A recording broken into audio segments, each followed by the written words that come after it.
Bienvenue à tous dans Podcast à livre ouvert Pew.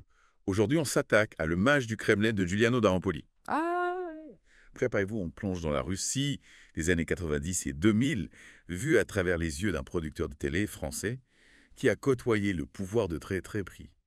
un récit captivant qui nous promet de percer les mystères du pouvoir russe avec des rencontres fascinantes et une ambiance digne d'un thriller politique. Oh oui, dès les premières pages, d'un Bolinouap avec une énigme, qui est ce personnage mystérieux dont tout le monde parle, mais que personne ne semble connaître vraiment. Un ermite retiré dans un monastère zé, un nabab vivant entouré de mannequins. Le narrateur est tout de suite intrigué et nous aussi.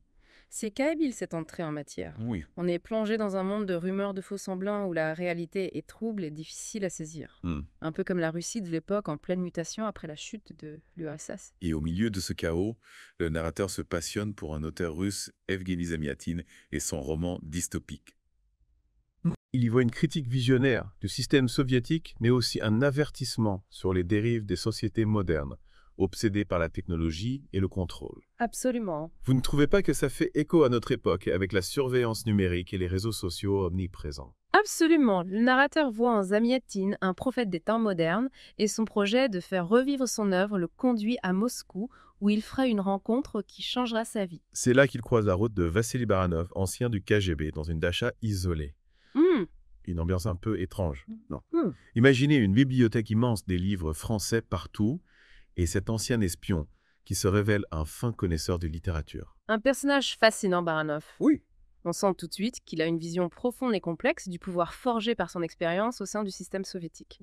Leur discussion sur Tchostakovitch et sa Lady Macbeth de Mtsensk, par exemple, est très révélatrice. Baranov y voit une métaphore de la relation entre l'artiste et le pouvoir en URSS, entre censure et subversion. Et ce qui est encore plus étonnant, c'est qu'on découvre ensuite que Baranov a eu une enfance privilégiée, loin des clichés sur la vie, en URSS. Ah bon.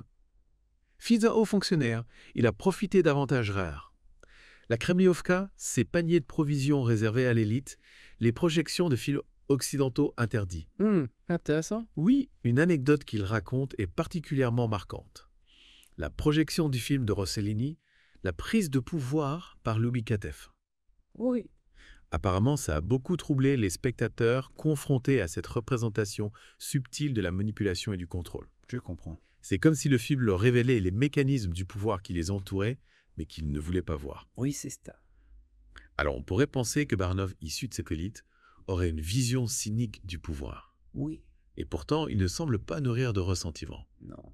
C'est presque comme s'il l'observait avec détachement, comme un entomologiste qui étudie un insecte fascinant et dangereux à la fois. C'est justement ce qui le rend si intéressant. On sent qu'il a une compréhension intime du pouvoir de ses rouages, de ses effets sur les individus. Oui. Il en a été à la fois un bénéficiaire et un observateur privilégié. Pendant ce temps, le narrateur, lui, après la mort de son père, abandonne la carrière diplomatique, toute tracée, pour plonger dans l'univers de la télévision russe. D'accord. On est en plein boom économique, une nouvelle élite se forme les nouveaux Russes, et la télé devient un outil puissant pour construire leur identité. C'est une période d'effervescence incroyable où tout semble possible. Oui.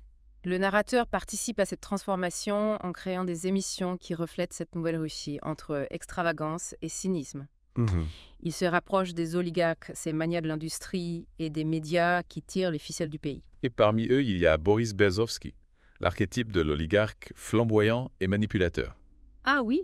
Le narrateur décrit sa maison Logovaz comme un lieu extravagant où tout n'est que luxe et ostentation, un symbole de l'opulence et du pouvoir de cette nouvelle élite. Berezovsky est un personnage fascinant à la fois séduisant et repoussant. Il incarne cette soif de pouvoir et d'argent qui caractérise la Russie de l'époque. Oui.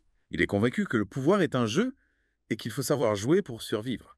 Le narrateur est fasciné par Berezovsky, par son intelligence, son cynisme, sa capacité à manipuler les gens et les événements. Ils ont des conversations passionnantes sur le pouvoir, l'argent, la Russie. Oui. Berezovsky lui explique que même si on ne veut pas jouer au jeu du pouvoir, le pouvoir finit par venir à vous. Et c'est justement ce qui va arriver à Berezovsky. Il est victime d'un attentat manqué. Et cet événement le convainc qu'il doit s'impliquer davantage en politique. C'est à ce moment-là que Vladimir Poutine entre en scène. Ah. Berezovsky voit en lui le successeur idéal d'Eltsine, un homme fort capable de ramener l'ordre en Russie. Poutine à l'époque est encore un personnage discret, un ancien du KGB, qui dirige le FSB, les services secrets. Oui. Le narrateur le décrit comme un homme méthodique, froid, calculateur, très différent de l'exubérant Berezovsky. Leur première rencontre est assez révélatrice. Poutine est direct sans fioriture. Il va droit au but. D'accord. Il propose au narrateur de le rejoindre au Kremlin en insistant sur l'importance de servir l'État. On sent déjà sa méfiance envers Berezovski et son influence. Oui, on perçoit dès le début une tension entre Berezovski, l'oligarque flamboyant qui veut tirer les ficelles, et Poutine, l'homme de l'ombre, qui aspire à contrôler le pouvoir. Le narrateur se retrouve pris entre ces deux forces dans un jeu d'influence et de manipulation qui le dépasse. La fin des années 90 est une période chaotique en Russie. Le pouvoir d'Eltsine s'effondre, la violence est omniprésente et une série d'attentats à la bombe terroriste Moscou. C'est dans ce contexte de peur et d'incertitude que Poutine va s'imposer comme l'homme providentiel. Oui. Il promet de restaurer l'ordre, de lutter contre le terrorisme, de redonner à la Russie sa grandeur.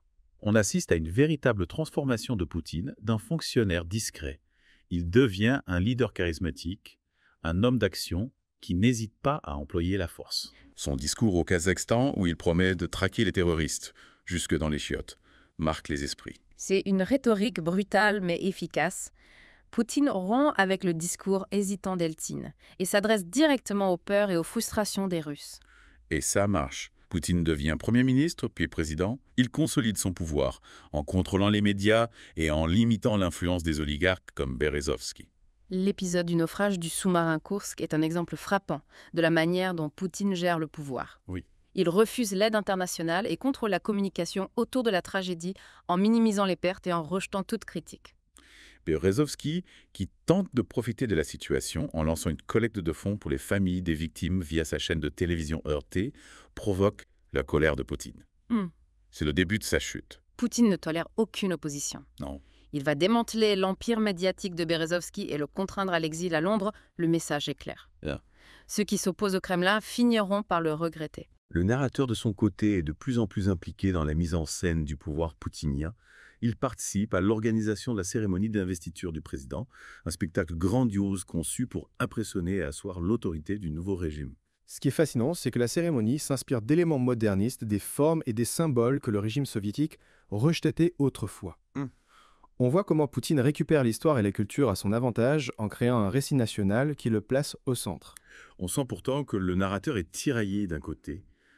Il est fasciné par les rouages du pouvoir, par la manière dont Poutine contrôle l'image et manipule les symboles. Oui. De l'autre, il commence à percevoir la face sombre du régime, la brutalité qui se cache derrière la façade. Ce qui est intéressant, c'est que le narrateur est à la fois un acteur et un observateur du système poutinien. Oui. Il en est complice, mais il en perçoit aussi les limites et les dangers. Et au milieu de tout ça, il y a sa relation avec Ksenia, une femme libre et imprévisible, qui représente un contrepoint à l'univers rigide et contrôlé du pouvoir. Ah oui. Leur relation est passionnée, tumultueuse, mais aussi destructive.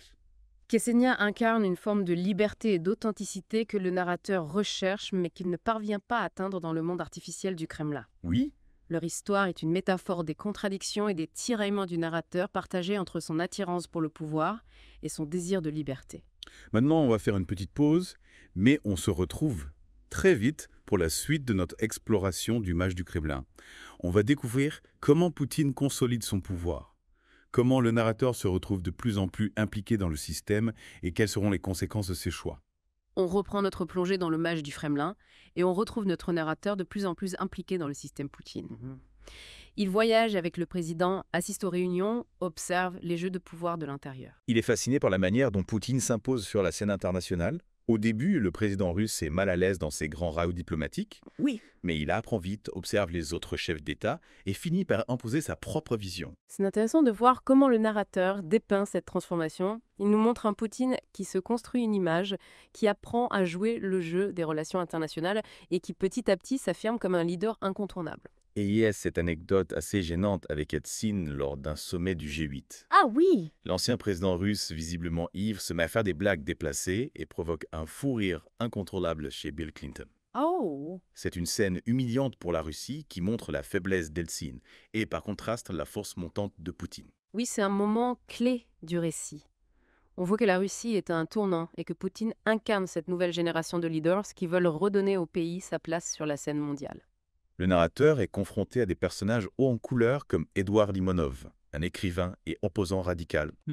Limonov critique l'occidentalisation de la société russe. et appelle à un retour à la grandeur impériale. On sent que ces idées, même si elles sont marginales, trouvent un écho chez certains Russes nostalgiques de l'URSS. C'est un personnage important, Limonov, parce qu'il représente cette frange nationaliste et anti-occidentale qui va soutenir Poutine. Le narrateur, lui, est plutôt attiré par le monde occidental. Mais il commence à comprendre la fascination que le discours de Limonov exerce sur une partie de la population. Et puis il y a cette fascination de Poutine pour Staline, pas forcément pour son idéologie communiste, mais plutôt pour sa capacité à imposer l'ordre, à mater toute opposition.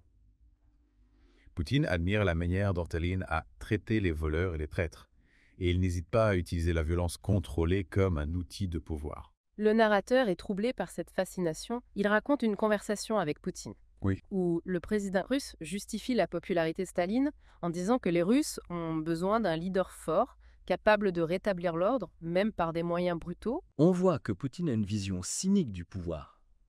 Il pense que la force est le seul langage que les gens comprennent, et il n'hésite pas à l'utiliser pour asseoir son autorité. Et le narrateur est de plus en plus mal à l'aise.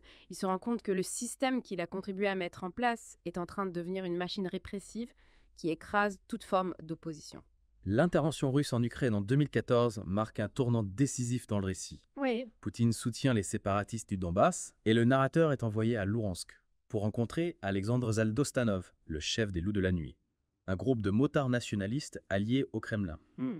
La rencontre est tendue. Zaldostanov est un personnage brutal, fanatique, qui veut poursuivre la guerre pour créer la Novorossia, un État fantoche pro-russe. Oui. Le narrateur comprend qu'il a affaire à des forces incontrôlables, qui échappent même à l'autorité de Poutine. Et le narrateur est pris dans l'engrenage, il est frappé par des sanctions occidentales, il ne peut plus voyager librement, il se rend compte qu'il a été un pion dans un jeu dangereux et qu'il est maintenant prisonnier du système qui l'a servi. C'est un moment de désillusion totale. Le narrateur comprend que le pouvoir pour lequel il a travaillé est corrompu, brutal et qu'il n'a plus aucun contrôle sur les événements. Et sa relation avec Ksenia se détériore et ne supporte plus son implication dans le système.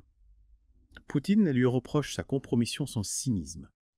Ksenia représente la voix de la conscience du narrateur. Elle lui rappelle ses valeurs, ses idéaux qu'il a sacrifiés sur l'autel du pouvoir. Leur rupture symbolise la perte d'illusion du narrateur qui comprend qu'il a fait fausse route. Il se raccroche alors à la naissance de sa fille, Anja. C'est un rayon de lumière dans un monde de plus en plus sombre. La paternité, elle lui redonne un sens à la vie, et il commence à prendre ses distances avec le Kremlin. C'est intéressant de voir comment le narrateur cherche une forme de rédemption dans la paternité. Il veut offrir à sa fille un avenir différent, un monde où la violence et la manipulation n'auront pas la première place. Mais le mal est fait. Le narrateur est marqué par son expérience au Kremlin, par les jeux de pouvoir, les mensonges, la brutalité. Il comprend que le pouvoir est une drogue qui corrompt et détruit ceux qui s'en approchent de trop près. Et la conclusion du roman est assez pessimiste. Le narrateur, en observant Poutine, se demande si l'histoire n'est pas condamnée à se répéter, si la soif de pouvoir et de contrôle ne finira pas par triompher. Il compare Poutine à un ordinateur, un être froid et calculateur qui représente l'aboutissement d'un système autoritaire. On sent que le narrateur est désabusé, qu'il ne croit plus en la possibilité d'un monde meilleur. Le Mage du Kremlin est un roman sombre et fascinant qui nous offre une vision dérangeante du pouvoir. En fin de compte, est-ce que le narrateur regrette d'avoir participé à cette mise en scène du pouvoir poutinien? Oui, c'est une question qui traverse tout le récit. On sent chez lui une forme de culpabilité, une prise de conscience progressive de ce à quoi il a contribué. Il a mis son talent au service d'un régime qui se révèle de plus en plus autoritaire et brutal. Son voyage à Louhansk, au cœur du conflit ukrainien, est un véritable électrochoc. Ah oui. Il voit la violence de la guerre, les souffrances des populations civiles, et il comprend que les jeux de pouvoir du Kremlin ont des conséquences tragiques sur le terrain. Il ne peut plus se voiler la face. Non. C'est comme si tout ce qu'il avait essayé d'ignorer, de rationaliser, lui explosait au visage. Exactement. Il a été aveuglé par le pouvoir, par l'ambition, et il en paie le prix. Et ce qui était intéressant, c'est qu'il essaie de trouver un sens à son engagement, de se justifier. Il se raccroche à l'idée qu'il a servi l'État, qu'il a contribué à la stabilité de la Russie. Oui. Mais au fond, il sait que ce sont des excuses, des mensonges qu'il se raconte à lui-même. Il est prisonnier de ce cynisme ambiant, de cette conviction que la manipulation et la violence sont des outils nécessaires pour gouverner. Il a fini par adopter les codes de ce système, même s'il en perçoit les limites et les dangers. Oui, c'est la tragédie du narrateur. Yeah. Il a été séduit par le pouvoir, il en a goûté les fruits, et il est incapable de s'en détacher complètement. Même lorsqu'il prend conscience de la brutalité du régime, il reste fasciné par les mécanismes du pouvoir, par la manière dont Poutine contrôle les masses et impose sa volonté. Et cette fascination est d'autant plus troublante qu'elle fait écho à la vision dystopique de Zamiatin dans Nous, on se demande si la Russie de Poutine n'est pas en train de devenir une société totalitaire où la technologie est utilisée pour surveiller et contrôler les individus. Le narrateur, à la fin du roman, compare Poutine à un ordinateur, un être froid et calculateur qui représente l'aboutissement de ce système autoritaire. C'est une image glaçante qui nous interroge sur l'avenir de nos sociétés. L'image du Kremlin est un roman puissant et dérangeant qui nous invite à réfléchir sur la nature du pouvoir, ses mécanismes de séduction et de corruption. Oui, Giuliano d'Ampoli nous offre une plongée saisissante dans les coulisses du pouvoir russe, mais il nous met aussi en garde contre les dérives autoritaires qui menacent nos démocraties. C'est un livre à lire absolument pour comprendre la Russie contemporaine, mais aussi pour réfléchir aux dangers qui guettent nos propres sociétés. Absolument, on vous remercie de nous avoir suivis dans cette exploration du marge du Kremlin et on vous donne rendez-vous très bientôt pour un nouveau podcast à livre sous verre.